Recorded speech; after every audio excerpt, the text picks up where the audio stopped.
Բարև ձեզ հարգելի հայրենակիցներ, ես Մարատ Հակոբյանն եմ Կիևից։ Այսօր Պուտինի կողմից Ուկրաինայի դեմ սանձազերծված ցեղասման պատերազմի 1195-րդ օրն է։ Երեկ աշխարհը արթնացավ նոր իրականության մեջ, Ռուսաստանը մեկ քայլ ավելի մոտեցել է ապամիջուկայնացմանը, աշխարհը նոր օրը սկսեց նոր իրականության մեջ, մի իրականություն, որտեղ նախկին գերտերություն Ռուսաստանը դարձավ եւս մեկ քայլով ավելի մոտ, որպիսի կորցնի իր միջուկային պոտենցիալը։ Երեկ ուկրաինական անօդաչուները ոչնչացրեցին Ռուսաստանի ռազմավարական ավիացիայի մի կարևոր բաղադրիչ, ռազմավարական ռմբակոծիչներ, որոնք ունակ էին միջուկային մարտագլխիկներ կրել։ Մեկ օրում Ռուսաստանը կորցրեց ավելի քան 40 ինքնաթիռ կամ իր ռազմավարական ավիացիայի 36%-ը, եւ սա միայն նախնական տվյալներն են։ Եթե հիշում եք, մեկ տարի առաջ, մայիսի վերջին, Ուկրաինան շարքից հանեց Ռուսաստանի միջուկային եռյակի եւս մի այլ առանցքային բաղադրիչ, կարևոր ռադիոլոկացիոն կայաններ։ Մի քանի օրվա ընթացքում ուկրաինական անօդաչուները հարվածեցին Վորոնեժ DM եւ Վորոնեժ M տիպի անդրհորիզոնային ռադիոտեղորոշման կայաններին, համապատասխանաբար Կրասնոդարի երկրամասում եւ Օրենբուրգի մարզում։ Սրանք սովորական ռադիոլոկացիոն կայաններ չեն, այլ ռազմավարական նշանակության օբյեկտներ, որոնք համարվում էին Ռուսաստանի միջուկային եռյակի տրիադայի մաս։ Անցյալ տարի ոչնչացվեցին Ռուսաստանի Դաշնության ռազմավարական ռադիոլոկացիոն կայանները, իսկ այս տարի միջուկային զենք կրելու ունակ ռազմավարական ռմբակոծիչները։ Երկուսն էլ համարվում են այսպես կոչված միջուկային եռյակի տրիադայի բաղադրիչներ։ Թեորետիկ Ռուսաստանին մնում են միայն միջմայրցամաքային հրթիռները եւ միջուկային սուզանավերը այդ միջուկային տրիադայից։ Եթե նկատել եք, ես հատուկ օգտագործում եմ թեորետիկ բառը, դա պատահական չէ, պարզապես բոլորս գիտենք, որ այս զինատեսակներով հաջող զորավարժություններ չենք տեսել Ռուսաստանում, ոչ միջմայրցամաքային հրթիռների, ոչ էլ միջուկային սուզանավերի։ Այսինքն թեորետիկ դրանք գոյություն ունեն դեռ սովետական միությունից, բայց ոչ ոք վստահ չէ իրականում աշխատում են, կրակել կկարողանան, թե ոչ, եթե փորձենք բարձ լեզվով ասել։ Հենց դրա համար էլ այս ամենը համարում են ոչ պրակտիկ, այլ թեորետիկ ռեսուրս։ Հետաքրքիր զուգադիպությամբ ռուսական ռազմավարական ռմբակոծիչներին հարվածը համընկավ այն ամսաթվի հետ, երբ ուղիղ 29 տարի առաջ 1996 թվականի հունիսի 1-ին ուկրաինական միջուկային մարտագլխիկներով վերջին գնացքը ուղարկվեց Ռուսաստան, եւ այդ ժամանակ մեր երկիրը պաշտոնապես կորցրեց իր միջուկային կարգավիճակը ըստ Բուդապեշտյան մեմորանդումի հուշագրի։ Որոշ փորձագետներ երեք նույնիսկ կատակում էին, որ 29 տարի առաջ նախկին իշխանությունների հանձնած զենքը երեք Ուկրաինան ետ վերցրեց։ Իհարկե ամբողջը չէ, որովհետև այնտեղ հենց միջուկային մարտագլխիկներ էին փոխանցվել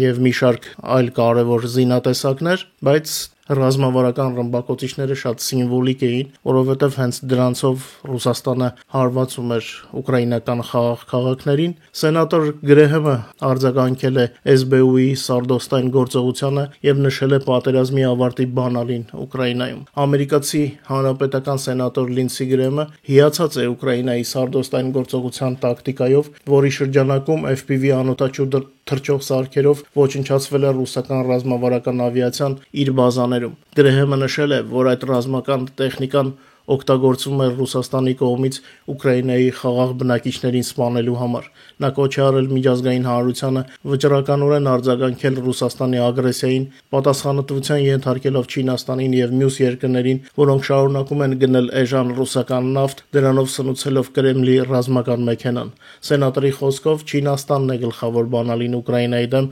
Ռուսաստանի ագրեսիան ավարտելու համար։ Մեջբերեմ, եթե ուզում եք, որ այս պատերազմը ավարտվի, ստիպեք Չինաստանին նպաստել դրա ավարտին։ Ուկրաինայի հարձակումը ռուսական ռազմավարական ավիացիայի վրա մեկնաբանել է նաև Մեծ Բրիտանիայի նախկին վարչապետ Բորիս Ջոնսոնը։ Նա շնորհավորել է Ուկրաինային փայլուն գործողության համար եւ ընդգծել է ուկրաինացիների անկոտրում ոգին եւ հնարամտությունը։ Մեջբերեմ, նրանք փորձում են հարվածել միայն ռազմական թիրախներին, մինչդեռ Պուտինը անխնա սպանում է խաղաղ ուկրաինացիներին, ասել է Ջոնսոնը։ Նա նաև կոչ է արել Լոնդոնին եւ Եվրոմիությանը աջակցել Գրեհեմի ներկայացրած օրենքին Ռուսաստանի դեմ երկրորդական պատժամիջոցների վերաբերյալ։ Մեջբերեմ, ժամանակն է ճնշում գործադրել Պուտինի վրա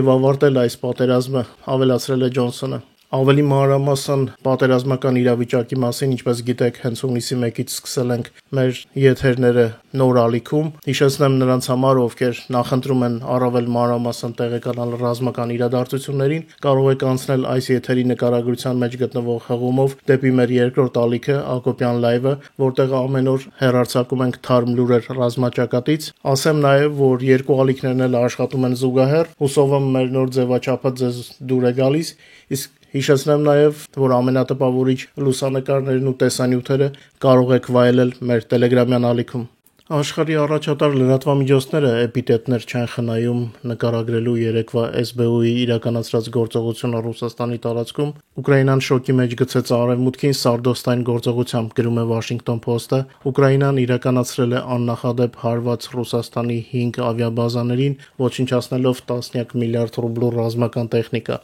Արևմուտքը հիացած է, Ռուսաստանը ցնցված։ Այսպես գեղեցիկ սկսում է ամերիկյան լրատվականը իր հոդվածը։ Ճշտեմ, որ 5-րդ ավիաբազայի մասին տեղեկատվությունը այնքան էլ կորեկտ չէ, որովհետև իրոք եղել է նպատակ հարվածելու, բայց հարված հասցվել է 4 ավիաբազաների, մենք ոչինչ չունենք ավելորդ ասելու, ունենք 4 խոցումներ, խոսում ենք 4 խոցումներից, բայց ամերիկացիները իրավունք ունեն իրենց տարբերակը իրենց ունկնդիրներին ներկայացնելու։ Ամերիկյան եւ անգամ ռուսական ռազմական բլոգերները արդեն համեմատում են այս հարձակումը Pearl Harbor-ի հետ, բայց ինչպես նշում է մամուլը, ի տարբերություն Ճապոնիայի 41-ին, Ուկրաինան այս պատերազմը չի սկսել։ Նա պաշտպանում է իրեն արդեն 4-րդ տարին լայնամասշտաբ պատերազմում։ Այնուամենայնիվ, նմանությունը ակնհայտ է մեկ բանով. սա հին ռազմական դարաշրջանի ավարտի նշան է։ 1941-ին ավիակիրները դուրս մղեցին գերհզոր լինկորներին, իսկ 24-ին համեմատաբար էժան դրոնները ցույց տվեցին, որքան անզոր են միլիարդավոր դոլար արժողությամբ հոփ համակարգերն ու պիլոտային ավիացիան։ Պատերազմը մտնում է նոր դարաշրջան, անօթաչուների դարաշրջան, երբ հարձակումը կարող է գալ ցանկացած պահի եւ ցանկացած ուղղությունից։ Ուկրաինական հարձակումը ոչ միայն հարված էր Ռուսաստանին,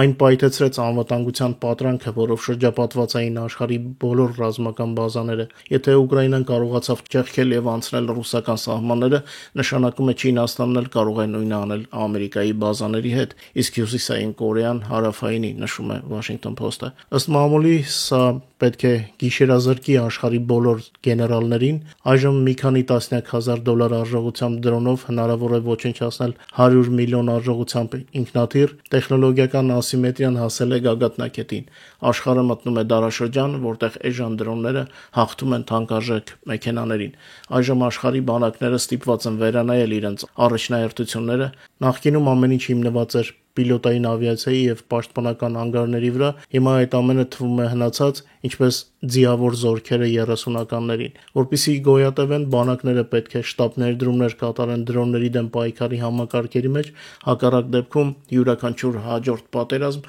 կարող է սկսվել նման Pearl Harbor-ով։ Սարդոստային գործողությունը վերջնական հարվածը չէր ռուսական բանակին, բայց այն ցույց տվեց, որ ուկրաինացիները ոչ միայն տոկուն են, այլև տեխնոլոգիապես ադապտացվող հակառակորդ։ Դաժան պատերազմի պայմաններում Ուկրաինան իրականացրեց 21-րդ դարի ամենախիզախ եւ ամենաճշգրիտ ռազմական գործողություններից մեկը, նշում է Washington Post-ը։ Սա պարզապես հարձակում չէր, սա նոր կանոնների գրվելն էր, իսկ աշխարհն այլևս չի կարող դրանք անտեսել, գրում է ամերիկյան պարբերականը։ Իմիջիայլոց օրերս ես անդրադարձել էի Ուկրաինայի Ամերիկային օգնության թեմային, եթե բաց եք թողել, անպայման դիտեք հենց 3 առաջ օրվա անալիտիկայում դուրս եկած հարցազրույցն է։ Շատ կարևոր եթեր է ուկրաինացի փորձագետ Վլադիմիր Ֆեսենկոյի հետ։ Ես նշեցի, որ ոչ միայն Ամերիկան է օգնում Ուկրաինային, այլև Ուկրաինան է մեծ օգնություն տրամադրում ռազմական նոմենկլատուրայի մասով, ինչը խնայում է ամերիկյան հարկատուների գումարները։ Իդեպ նշեմ, ռուսական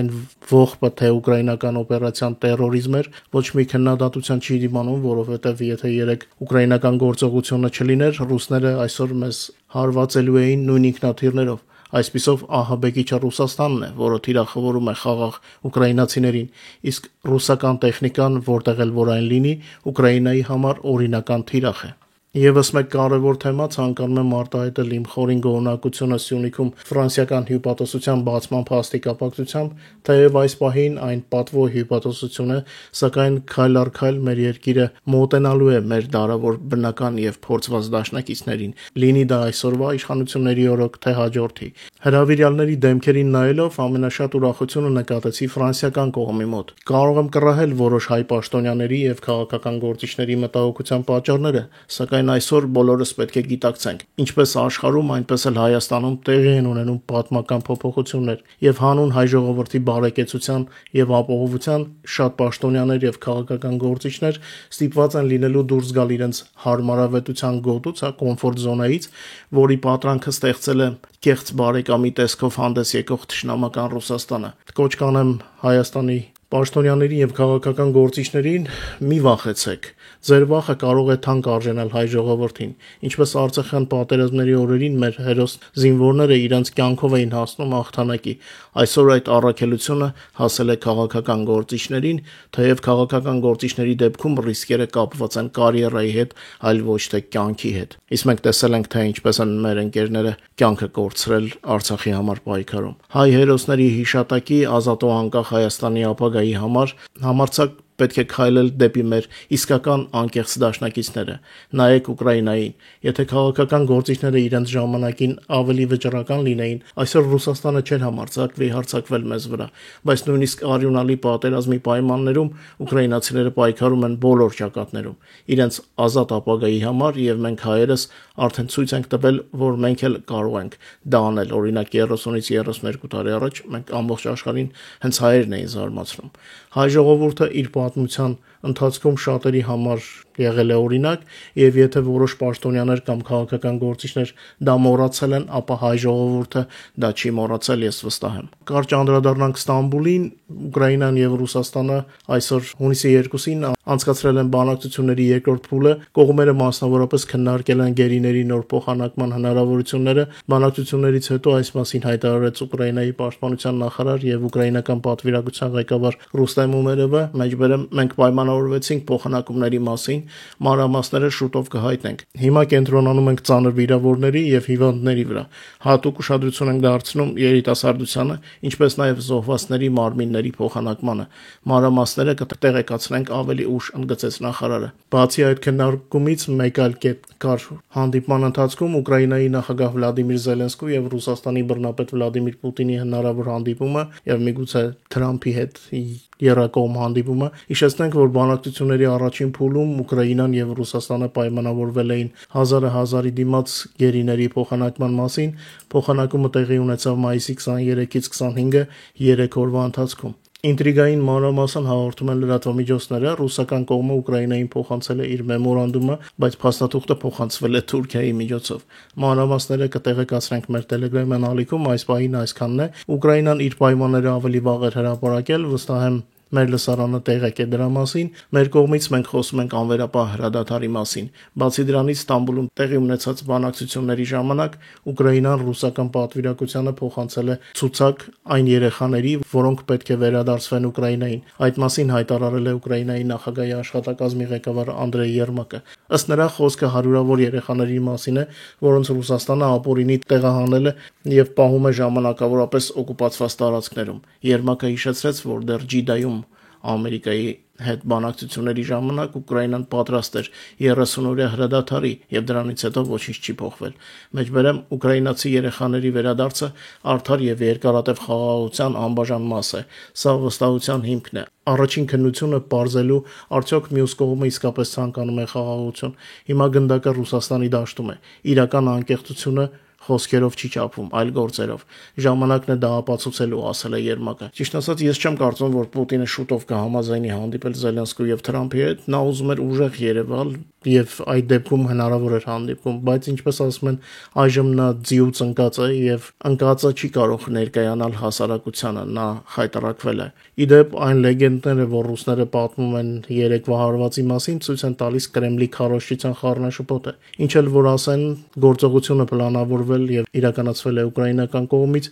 իսկ ամենացավալին Ռուսաստանի համար այն է, որ ամեն ինչ արվել է բառացիորեն ՖՍԲ-ի քթի տակ։ Այս մասին երեք նույնիսկ հայտարարեց Ուկրաինայի նախագահ Վլադիմիր Զելենսկին։ Շատ չերկարացնեմ մեր եթերը, հետևեք մեր նորություններին Telegram-յան ալիքում, կրկին շատ հաճելի կադրեր են կուտակվել մեր լսարանի համար։ Շնորհակալ եմ ձեզ, որ մեր հետ եք, խնդրում եմ նորից ակտիվ լայքել, տարածել մեր եթերները, ամառը իրոք շատ դժվար պերիոդ է YouTube-ի համար։ Ձեզ լավ երեկո եմ մաղթում, կհանդիպենք։